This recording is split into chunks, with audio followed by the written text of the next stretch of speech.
My name is Ryan McKee, and this is the Digital Sampling Lab for Intro to Experimental Methods.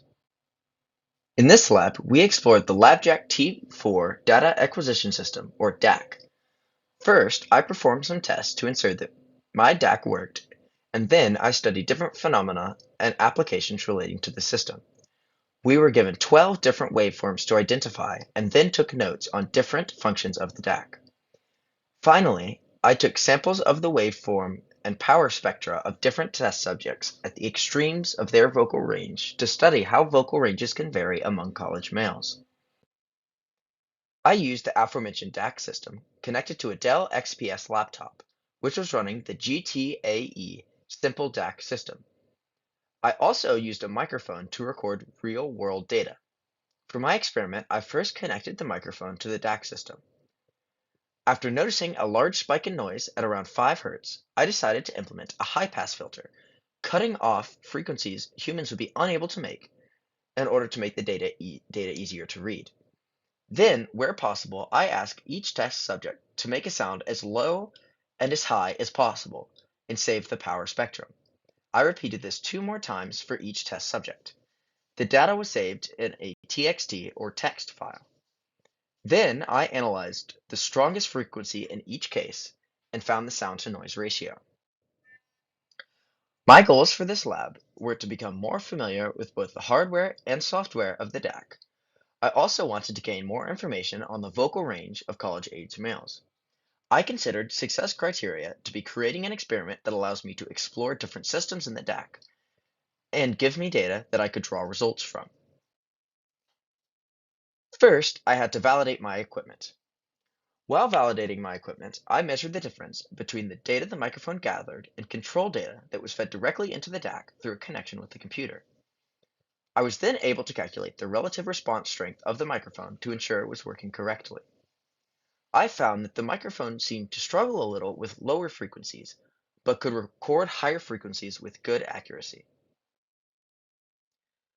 Prior to completing my experiment, I had to identify different types of waves to practice using the DAC. The results are recorded on this slide.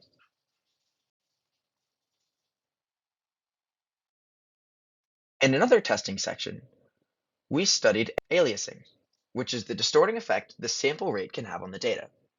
In this section, I used the track with 3 sine waves and studied how different sample rates changed the data I received.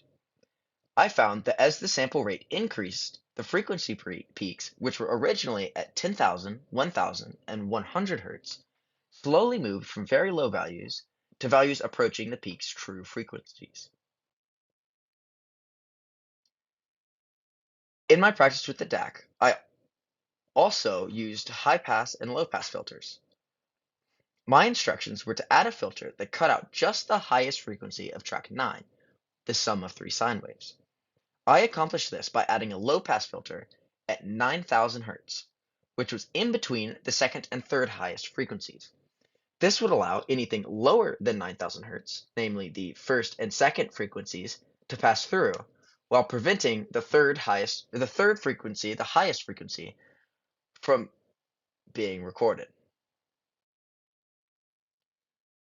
Then I completed my experiment. This is the exact results for the low singing tests.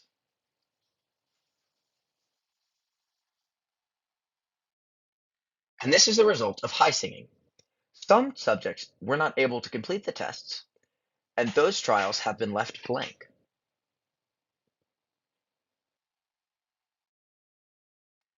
After going through the data by hand, I found that the lowest frequency any of the test subjects could generate was 52.8 Hz, and that the highest was 3,502 Hz, although generally the subjects did not rise above 2,500.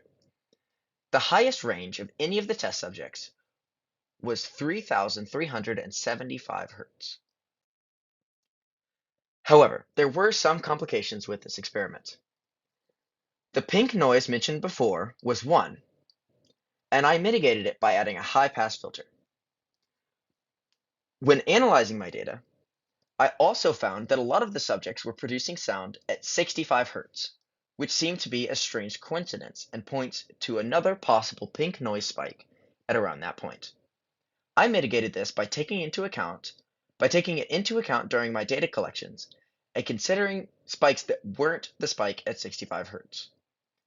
Additionally, there was a lot of both white and pink noise during my test, as evidenced by the small sound-to-noise ratios in the results I displayed. This could have affected and I mitigated this using the high-pass filters best I could. Finally, some of the test subjects pulled out for vocal fatigue or otherwise weren't able to complete 3 tests, so I used the data I was able to gather. Thank you.